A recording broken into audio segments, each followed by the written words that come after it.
Muscle confusion is still something a lot of people believe. The basic idea is that constantly changing your workouts and shocking the muscles produces better results. New exercises, rep ranges, and workouts every week. But that's basically the opposite of what good training should look like. Let's first unpack the legitimate reasons this idea became so popular, why those are wrong, and what to do instead. The first reason is simple.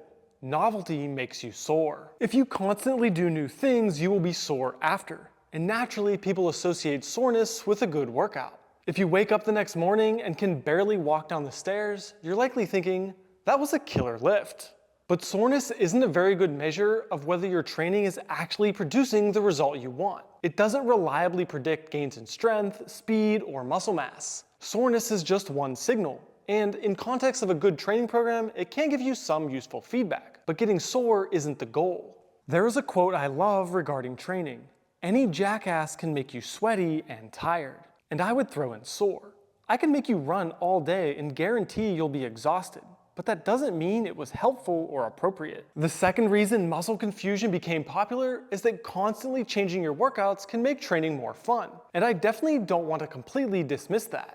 If you hate your training, there's a pretty good chance you're eventually going to stop. Effort and consistency over long periods of time are still the best predictors of improvement. So if adding some variety keeps you engaged and makes you excited to train, that has real value. For the average person whose main goal is simply to move, stay healthy, and enjoy working out, having a lot of variety is perfectly reasonable. But there's a difference between exercising for general health and trying to maximize a specific performance outcome.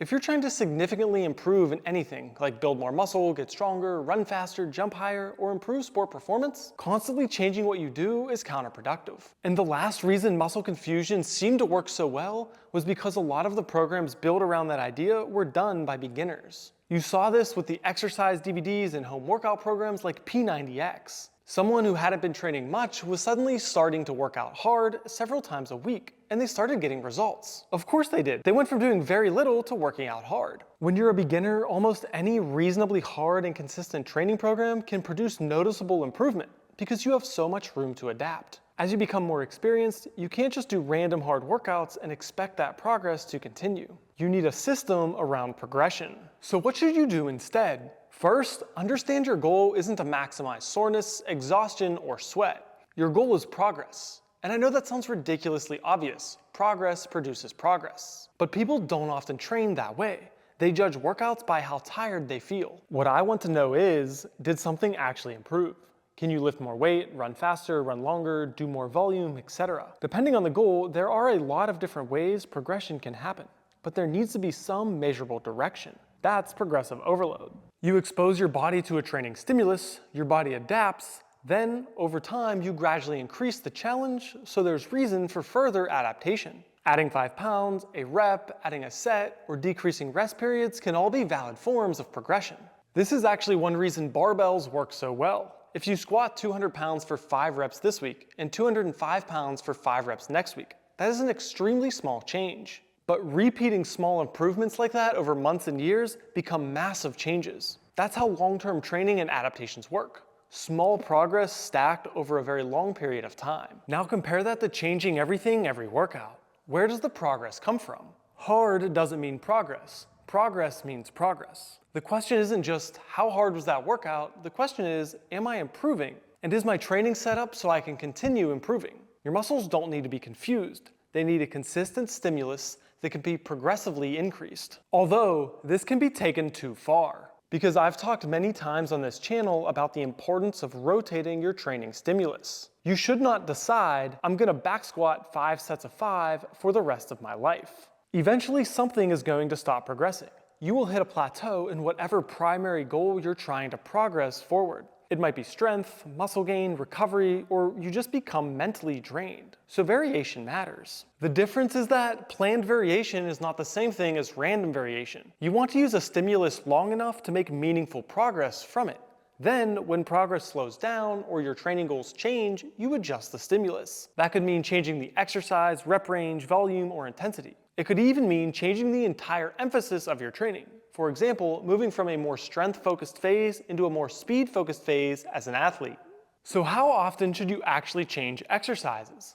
My general recommendation is that the main exercises should stay in a program for at least 4 weeks. That usually gives you enough time to practice the movement, establish some momentum, and make real progress. For a lot of people, somewhere around 8 to 12 weeks though is going to work better. That gives you enough time to really make progress without feeling like you've got to perform the same thing for the rest of your life. But 12 weeks also isn't a magic cutoff. The better rule is keep something in your program while you're still enjoying it, recovering from it, and making useful progress. If all 3 of those things are still happening, you don't need to change something simply because 12 weeks says you should. Imagine someone starting to back squat 100 pounds for 5 sets of 5, and they somehow manage to add 5 pounds every week for 6 straight years. I don't think that person is going to complain that they should have changed the exercise at week 12. They would be the strongest human alive. The reason we change is because eventually that kind of linear progress stops happening. And when the current stimulus stops producing the adaptation we want, that's when variation becomes useful.